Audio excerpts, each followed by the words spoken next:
అయిపోయారు అధ్యక్ష. కానీ గత ప్రభుత్వ తప్పిదాలను సరిచేస్తూ అధికారులకు వచ్చిన రోజు నుండి గ్రామీణ అభివృద్ధి లక్ష్యంగా వికసిత్ భారతంలో ఏ ఒక్క గ్రామం కూడా అభివృద్ధికి స్వర్ణాంధ్ర ఉన్న ఏ గ్రామం కూడా అభివృద్ధికి దూరం కాకూడదు అన్న సంకల్పంతో గౌరవ ముఖ్యమంత్రి శ్రీ నారా చంద్రబాబు నాయుడు గారి నేతృత్వంలో రాష్ట్ర ప్రభుత్వం కృత నిశ్చయంతో పనిచేస్తున్న అధ్యక్ష. గిరిజన గ్రామాలు, కొండ ప్రాంతాల్లో డోలి మోతలు ఈ ముగింపు పలికే దిశగా ఆంధ్రప్రదేశ్ ప్రభుత్వం పంచాయతీరాజ్ గ్రామీణాభివృద్ధి శాఖ ఆధ్వర్యంలో చేపట్టిన మౌలిక సదుపాయాల కల్పనలో భాగంగా శ్రీకాకుళం జిల్లా కొత్తూరు మండలం గుట్టుపల్లి నుండి పొలంగూడ వరకు నూతన బీటీ రోడ్డు నిర్మాణం కొరకు మహాత్మా గాంధీ జాతీయ ఉపాధి హామీ పథకం కింద 21-22 ఆర్థిక సంవత్సరంలో మంజూరు చేయడం జరిగింది అధ్యక్ష. దీనిని సీతంపేట గిరిజన సంక్షేమ ఇంజనీరింగ్ డిపార్ట్మెంట్ ఏజెన్సీ పని పూర్తి చేయాల్సి ఉంది. నూతన ప్రభుత్వం ఏర్పడిన తర్వాత అధికార యంత్రాంగంతో సమీక్షలు నిర్వహించి ఏ రోడ్లు అయితే చేయలేదో కొన్ని రోడ్లని ప్రత్యేకించి ఒక రోడ్డుని ఎన్నుకొని ఈ రోడ్డు నిర్మాణం పూర్తి చేసేందుకు కావాల్సిన చర్యలు తీసుకోవడం జరిగింది అధ్యక్ష.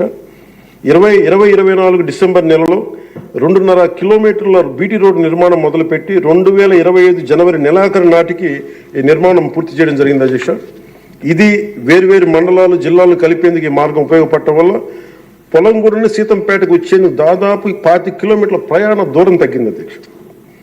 రోడ్డు నిర్మాణ కారణంగా 23 ఫిబ్రవరి 2 రోజుల క్రితం 25 నాడు తొలిసారిగా ఇందాక మీకు చెప్పినట్టుగానే అంబులెన్స్ కూతురు గ్రామ ప్రజలు విన్నారు అధ్యక్ష.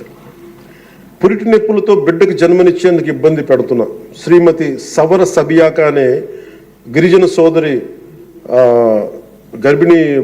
గిరిజన సోదరి మహిళ ఈ నూతన రహదారి మీదుగా నిమిషాల వ్యవధిలో హిరమండలంలోని ప్రాథమిక ఆరోగ్య కేంద్రానికి తీసుకురావడం జరిగింది అధ్యక్ష. చాలా మగబిడ్డకి జన్మనిచ్చారు.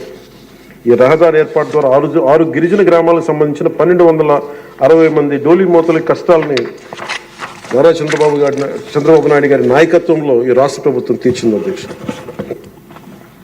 ప్రత్యేకించి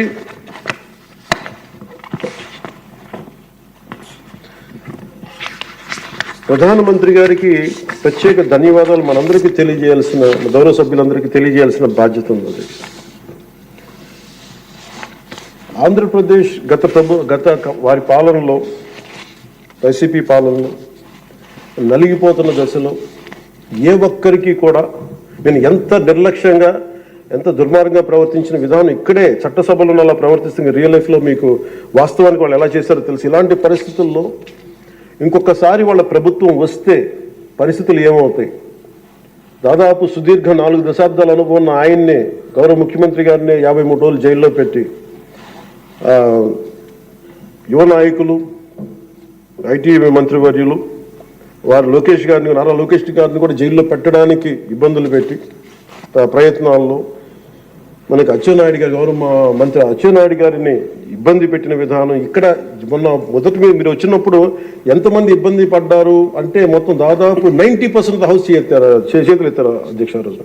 అలాంటి పరిస్థితుల నుంచి నేను కోరుకుంది ఒకటే అధ్యక్ష, ఆ రోజున ఆంధ్రప్రదేశ్ 5 కోట్ల మంది ప్రజలకి మేము అండగా ఉండాలి, దానికి ఏమి చేయాలని చెప్పి ఎక్కడా కూడా ఓట్లు చీలకూడదని చెప్పిన తర్వాత చెప్పితే నన్ను తిట్టు లేదు అధ్యక్ష, అందరూ తిట్టినా. కానీ ఈరోజు నాకు ఆనందం ఏముందంటే అధ్యక్ష, ఈ రోజున గౌరవ ప్రధానమంత్రి నరేంద్ర మోదీ గారి దృష్టికి తీసుకెళ్ళి,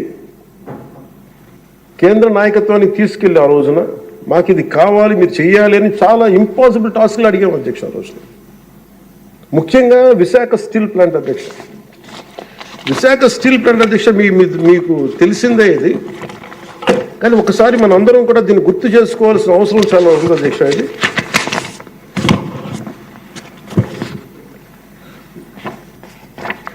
1966 అక్టోబర్